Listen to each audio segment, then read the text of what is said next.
Science and technology में हमारा देश इतनी तेजी से आगे बढ़ रहा है और उसका पूरा श्रेय हमारे देश के नेतृत्व को जाता है। बिल्कुल सही कहा तुमने। कभी रेल परियोजनाएं, तो कभी स्मार्ट सिटी मिशन, तो कभी किसानों के लिए परियोजनाएं, तो कभी टेक्नोलॉजी का इस्तेमाल करके कामों को आसान बनाना। हमारे देश के प्रधानमंत्री नरेंद्र मोदी जी का जो विजन है वो हमारे देश को आत्मनिर्भर और मजबूत बना रहा है। और अब इसी की कड़ी में एक नया कदम उठाया गया है। प्रधानमंत्री नरेंद्र मोदी जी ने हरियाणा के यमुनानगर में स्थित Deenbandhu Chhoturam thermal power plant के 1 गुना 800 मेगावाट विस्तार इकाई की आधारशिला रखी है। और इसका मकसद है बिजली उत्पादन में और भी मजबूती लाना, ताकि न सिर्फ हरियाणा बल्कि आसपास के स्टेट्स को भी बिजली सप्लाई में कोई भी परेशानी का सामना ना करना पड़े। बिल्कुल। और इस परियोजना क्षेत्र से ऊर्जा क्षेत्र में एक नई ताकत मिलेगी और स्थानीय लोगों को रोजगार के अवसर भी मिलेंगे।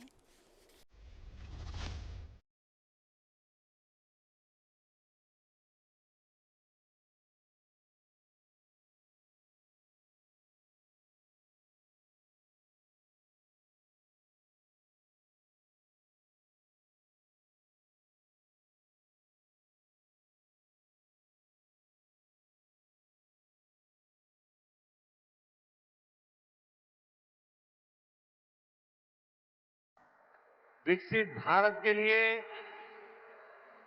विकसित हरियाणा,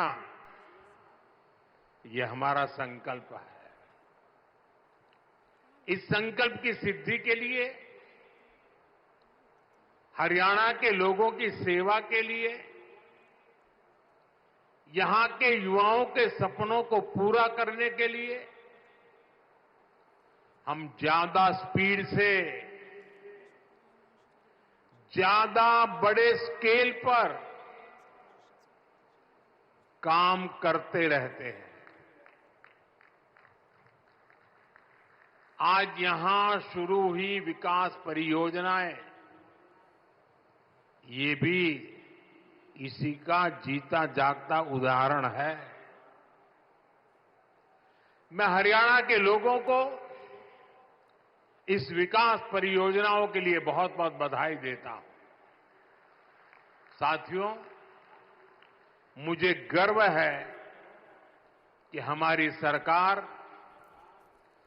बाबा साहब के विचारों को आगे बढ़ाते हुए चल रही है। बाबा साहब आंबेडकर ने उद्योगों के विकास को सामाजिक न्याय का मार्ग बताया था।